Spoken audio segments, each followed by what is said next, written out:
considérer que dans les années 70, la Côte d'Ivoire en pleine croissance, qu'on appelait même le miracle ivoirien, envoyait ses étudiants passer le diplôme supérieur des Beaux-Arts à Paris.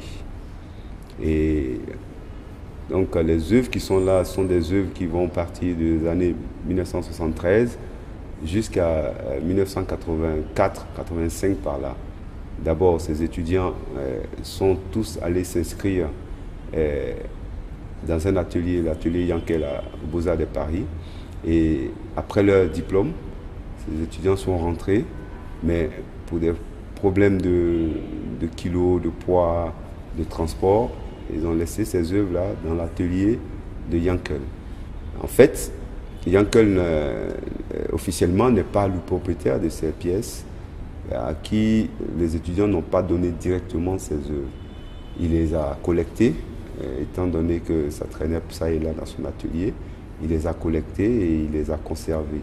Et durant le temps qu'il conservait ces œuvres, il y avait une exposition qui se faisait, je crois, au Petit Palais, sur la Côte d'Ivoire. Et adjacent à cette exposition, cette collection a été réunie pour montrer un peu tous les aspects de l'art en Côte d'Ivoire, c'est-à-dire traditionnel au palais, au Grand Palais, au Petit Palais, je crois, et ces œuvres-là aux Champs-Élysées-Clémenceau.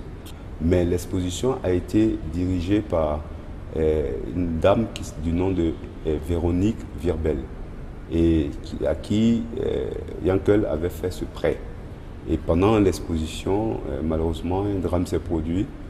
La dame est décédée et les pièces sont restées dans la collection de l'ADIAO. Cette collection est restée là-bas et est restée problématique, d'autant plus que Yankel, n'étant pas le propriétaire, ne l'a vraiment pas revendiqué, n'a pas revendiqué la restitution des œuvres, et les œuvres étaient au musée de Trocadéro, qui a décidé de les ramener dans leur pays d'origine. Mais le problème, c'est que la Côte d'Ivoire n'ayant pas un espace adéquat pour accueillir ces œuvres ont été transférées au Mali. Et ce qui était vraiment, du point de vue des conservateurs, quelque chose de tout à fait justifié, d'autant plus que le Mali avait un musée qui était plus à même de recevoir ce type d'œuvres et avait un environnement moins humide que chez nous, donc pour la bonne conservation de ces œuvres.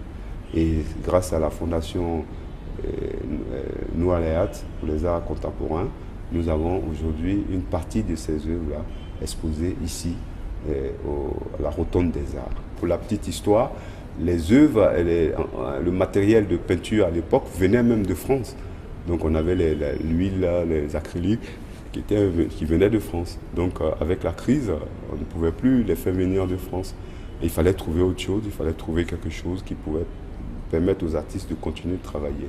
Donc on a commencé à s'approprier du matériel sur place, trouver ça et là, qui a donné déjà, d'ailleurs même plus tard, le nom Vovo, qui veut dire n'importe quoi, à ce mouvement dont les licences résident un peu dans cette exposition. Mais en ce moment, avec ces œuvres, on n'est pas encore dans ce qui sera le mouvement Vovo.